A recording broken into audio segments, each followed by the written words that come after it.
Gangbusters, presented in cooperation with police and federal law enforcement departments throughout the United States.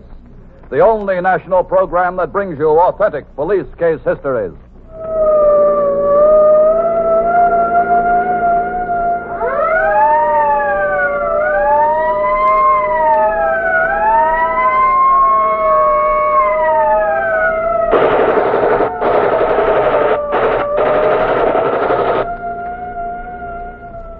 Tonight, Gangbusters presents the case of the Hue and the Cry, in which detectives were challenged by the killer of a cafe owner. A killer who struck like this. Hey, how about my coffee? Black. All right. Okay, everybody. Everybody get him up. He's got a gun. That's the stick up. Open that cash register, pal. Now, listen. Go on. But you... I said move. Everybody stay still or you'll get the same. You too, lady. So long. Gangbusters has asked the Honorable C. Floyd Edens, Chief of Police, Birmingham, Alabama, to tell us by proxy of the investigation into this killing. Chief Edens. Thank you. This killing was not a mystery murder of the story writing type, but it was a mystery, and typical of at least 90% of the homicides detectives of American cities are called upon to investigate. For Detective Captain C.L. Pierce, it began late one night in Birmingham, somewhat more than a year ago, when his car responded to a radio call to the West End hamburger shop, where, despite the lateness of the hour, a considerable crowd had been attracted by the presence of 3 or 4 police cars and an ambulance.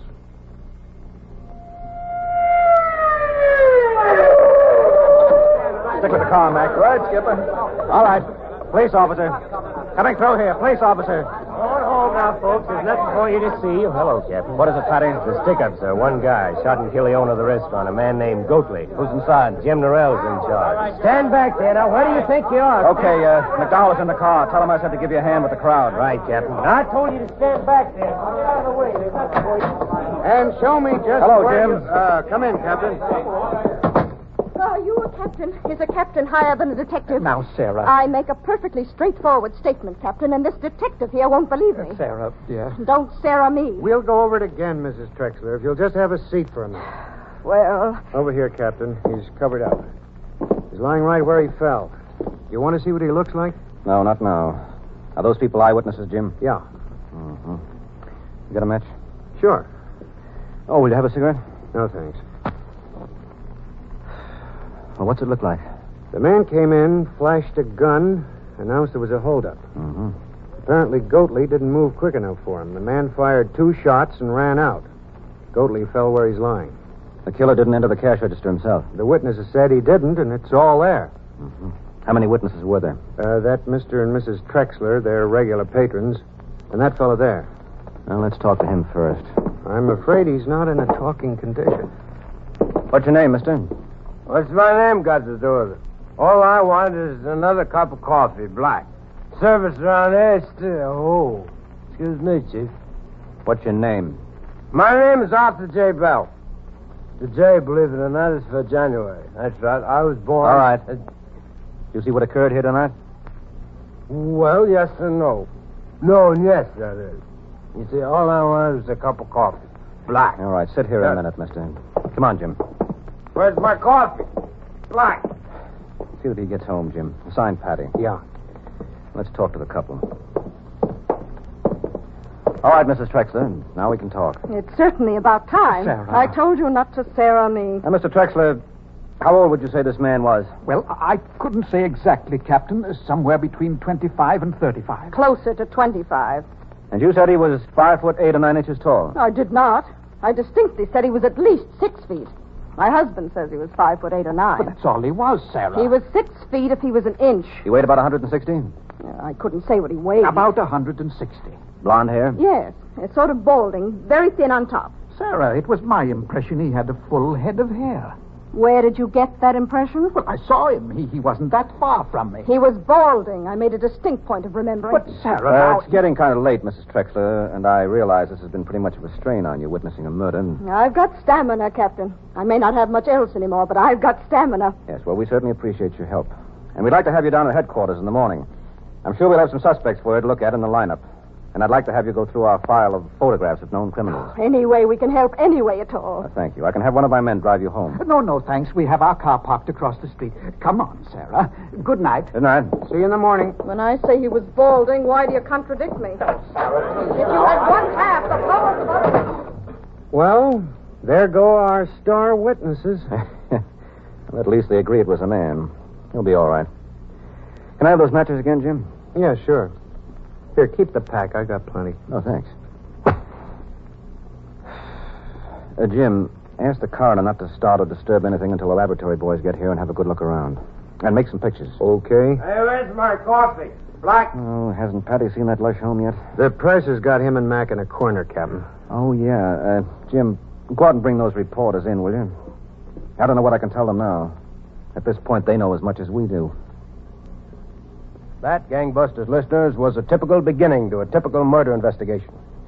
Those were the things Captain Pierce faced. And the prospects weren't much better the next morning when Officer Patty walked into the captain's office.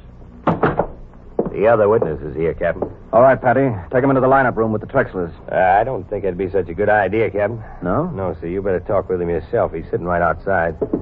All right. Oh, where's Jim Norrell? He's up waiting for the laboratory and ballistics reports. He'll be down as soon as he gets them. Okay. Oh, good morning, Mr. Bell. Morning, Chief. Wonderful morning. Wonderful. Ooh. See what I mean, Captain? Mr. Bell, you were a witness to a killing last night. Why didn't you do the decent thing and sober up this morning to help us out? My dear Chief, if I was like this then and I was sober now, how could I remember what happened when I was like this? How could I, huh? Yeah, I think it's my patriotic duty to stay drunk. All right, Mr. Bell. You can go home now. We'll call you when we need you. You mean I gotta stay this way until you need me? Oh, fine. Captain, Yeah, come in, Jim. I got the reports. Oh, good. Patty, Yes, sir. see that one of the boys drives Mr. Bell home. Oh, listen, that won't be necessary. I got my own car. See that one of the boys drives his car home. Come on inside, Jim. Yeah. Listen, I can drive. I've been driving for years. Me. Rough, huh? Yeah, plenty rough. You got a match, Jim? Yeah, sure. Plenty of them. Help yourself to a cigarette. Thanks. Oh, what's in the reports? The preliminary ballistics report says the gun used to kill Goatley was a Colt 38 special revolver, apparently. Mm-hmm. What about the lab? They turned up a few odd items sweeping the floor, nothing of special significance, I don't think. Mm-hmm. Here, I brought them downstairs. Couple of bobby pins. Well, I don't think the killer would be wearing those. A penny, that's not much help. Say, what's this little bolt? I don't know. The technician said they swept it off the floor with the other stuff. What is it, nickel-plated? Yeah, that's what it looks like. Maybe it fell out of some piece of equipment in the lunch stand. It may be. We're all finished with the lineup, Skipper. The Trexlers looked over everybody brought in last night. Nothing, Mac? Nothing. Oh, excuse me. Sure. Captain Pierce. Yeah, Patty, Captain. There's a man on the phone here says he has some information on the killing. He won't talk to anybody but the boss. All right, put him on. And get busy, Patty. See if you can find out where that call is coming from. Right, sir. Hold on, Captain. Hello? This is Captain Pierce talking. Are you the boss? That's right, of this squad. I want to give myself up. I killed that restaurant man last night. What's your name? Oh, no. Well, how can I You let me do the talking. All right, you do the talking. You go to the Woodrow Wilson Park and sit on the first bench facing 21st Street. I'll meet you there in a half an hour and give myself up. Goodbye. Hello? Hello? Well, boys, maybe the case is washed up. Yeah? That man says he's the killer. Wants to give himself up. I have to meet him in half an hour. Well, you never know, Skipper. Sometimes the tough ones do somersaults on you. Yeah, Mac, sometimes. Jim, let me have those matches again, will you? Yeah, sure. Catch. Well, Gangbusters listeners, that's how things go in a murder investigation. But events took a stranger turn when Captain Pierce met the man who confessed he was the killer. And once again, we hear from tonight's narrator, Chief of Police, C. Floyd Edens of Birmingham, Alabama. Well, as I was telling you, at the appointed time, Captain Pierce seated himself on the proper bench in Woodrow Wilson Park in the heart of downtown Birmingham. Other detectives were at strategic points along Park Avenue and on 20th Street, where they could watch the whole affair and move in quickly if necessary. The captain sat on the bench alone for some minutes before a carelessly dressed man approached him.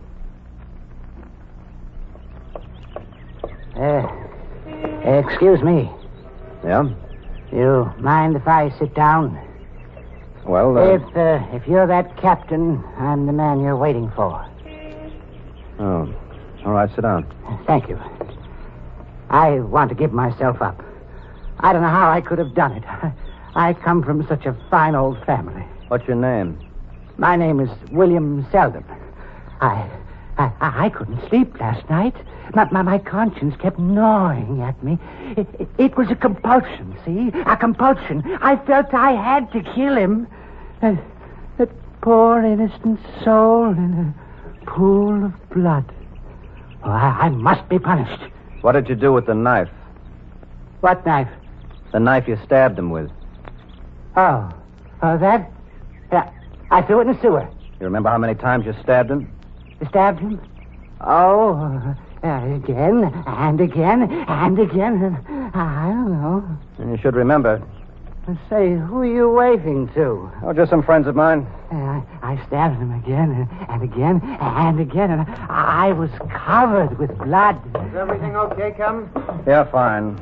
Gentlemen, this is Mr. Seldom. How do you do? Mac, Mr. Seldom says he committed a murder. Suppose you take him to jail. You mean to that nice jail, Skipper, the white one? Uh-huh. I know where you're sending me. You're not sending me to jail. You're sending me to the psychiatric ward. Come on, Mr. Seldom. But I've been to the psychiatric ward before. Well, Captain? Well, yourself. Come on, let's get back to the office and work on this thing the hard way. I got a hunch about that gun. Jim. Sure, I've got a match. Thanks. I don't know how it'll work out, but we can try it anyway. Come on.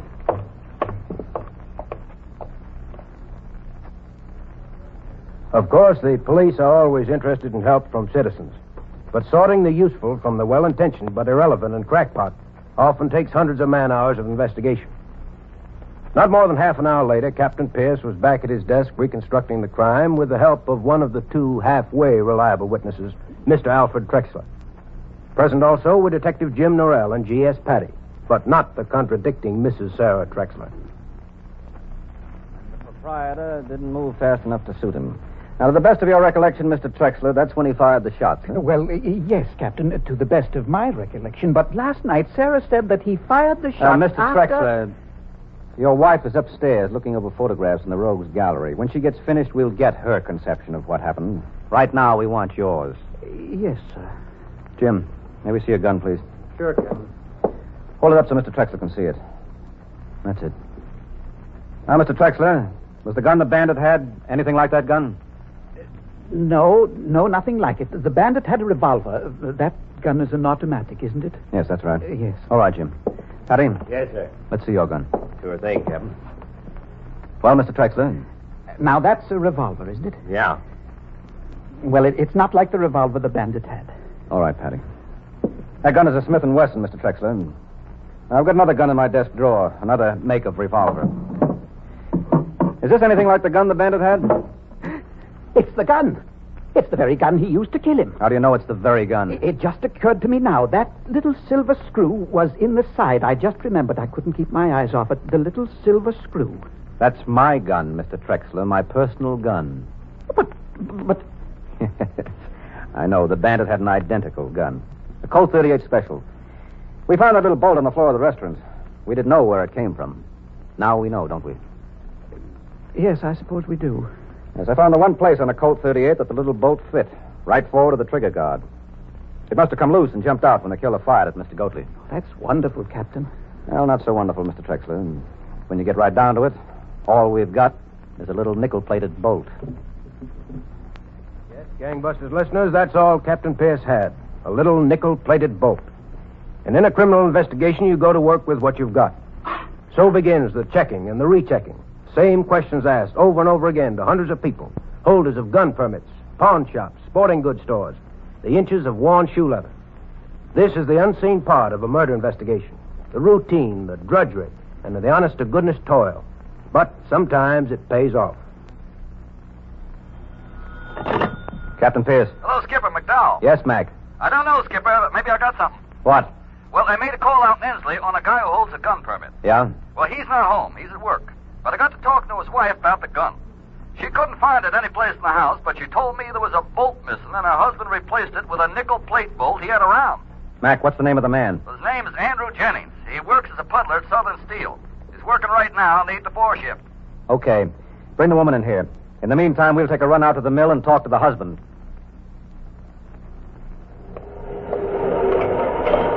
They got him waiting in the foreman's office, Captain, right here.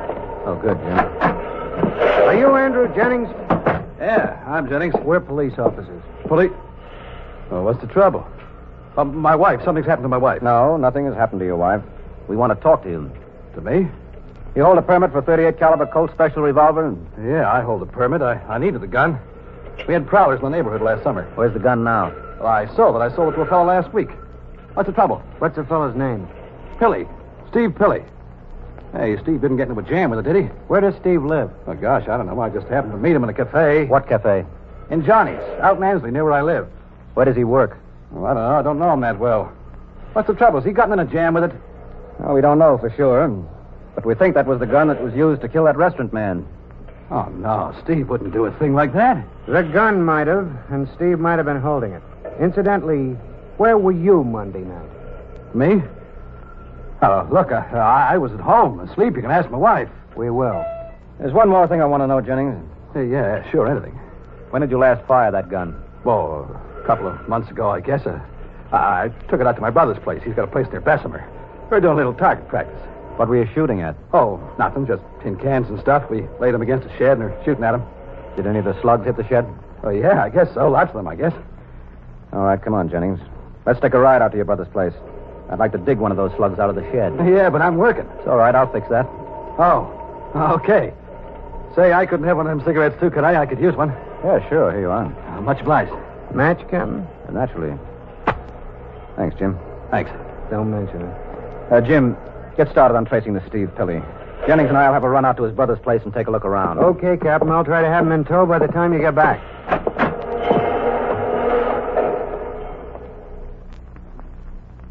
Well, gangbusters listeners, there's a problem for you. Given just a name, find the person from among 400,000. The files of the Bureau of Identification were checked. No luck. The city directory. No Steve Pilly. The telephone company, the electric light company, the general post office, the auto registration and driver's license bureaus. No Steve Pilly. And they were still looking late in the afternoon when Captain Pierce returned to the office with the erstwhile owner of the gun, steelworker Andrew Jennings. All right, have a seat there, Jennings. Hey, Captain, I ought to get home. My wife's got dinner. Your wife knows you'll be late, Jennings. Hello, Captain. And Jim? She does? She was here almost all afternoon. Oh. Look, Captain, Sit down there, Jennings. But I went all the way out to my brother's with you. I lose a day's pay. Now, what else do you want? The slugs we got are now being compared with the ones we took out of the murdered man. If they match up, that means your gun did the killing. And in that case, we'll have a lot more talking to do. Oh, I see. Oh, good. Now, sit down. Captain, Yes, let's go inside, Jim. we haven't been able to find a trace of any Steve Pilly yet. No? I'm beginning to have a faint suspicion there is no such party. Well, why should Jennings say there is? For the best reason. Well, he was at home. His wife said he was. Wives aren't always the most reliable thing in the world. I think we ought to give the Trexlers a look at him. Maybe we'll get a make. Yeah, sure, Jim. Why not? I'll call and get him down here right away. If... I'll get it. Captain Pierce. Patty, Captain. Yes, what do you got, Patty? There is a Steve Pilly. Oh? Where'd you get the line? Unemployment Compensation Office. A man named Steve Pilly, address given as 8722 2nd Avenue, a rooming house there. He got his final unemployment compensation check a week ago Thursday. And he had just time enough to run out of money. Well, they tell me, yeah, he's been in and out of this office every other month for the last year. Never held a job longer than that. Mm-hmm. Okay, Patty. Bring everything you can on him and get in here. You bet, Captain. What's up? There is a Steve Pilly. Oh? Mm-hmm. Skipper, Yes, Mac. the slugs you brought in come out of the murder gun. Uh-huh. Didn't need to take more than one look. Well, We're getting close, I guess. yeah, awful close. I got one, Captain. Oh, thanks, Jim. As soon as Patty gets back here, I want a stakeout at 8722 2nd Avenue. There's a boy lives there I'd like to talk to. 4 o'clock in the morning is probably the most satisfactory time of day to make an arrest. The subject in question is generally at home and usually too sleepy to get himself hurt or to hurt any police officers. So at 4 o'clock the next morning, 2 city cars pulled up in front of the rooming house at 8722 2nd Avenue. They were greeted by a figure who stepped out of a nearby shadowy doorway.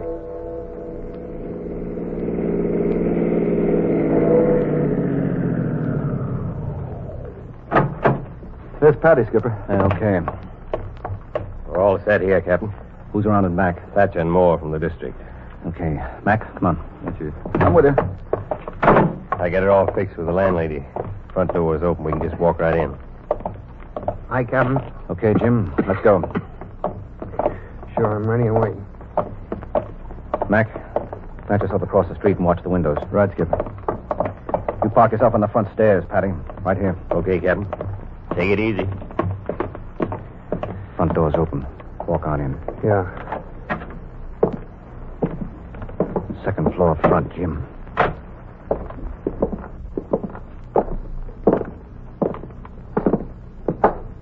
My new car was delivered today.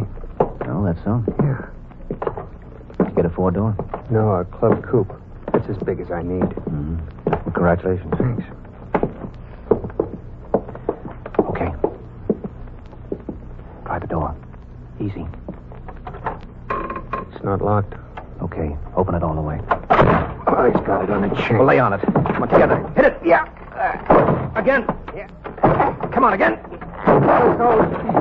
Stay away from me! There he is. Police officers, Tilly. Get away from that window. Oh, so love. Come on, downstairs, fast. Go on. Where'd it go? All right, I got it. Yes, Skipper. How is he? Dead? No, Captain, the guy was lucky. He fell through that awning on the way down. I think he's going to come out of it. Here's the gun, Skipper. Had it when he jumped. Go call an ambulance, Mac. Sure, Jim, right away. Oh, he's a nice-looking boy, Captain. What's that supposed to get him? Cigarette, Penny? Yeah, Jim. Much obliged. Captain? No, thanks, Jim. I've been smoking too much lately. Got to cut down. Well, gangbusters listeners, that was the end of this murder investigation. And not long afterwards, the killer, Steve Pilley, was executed in Alabama's electric chair. Well, thank you, Chief of Police C. Floyd Edens of Birmingham, Alabama, for this telling insight into police work. And gangbusters, congratulations to all the Birmingham officers who participated in the investigation leading to the solution of this brutal crime.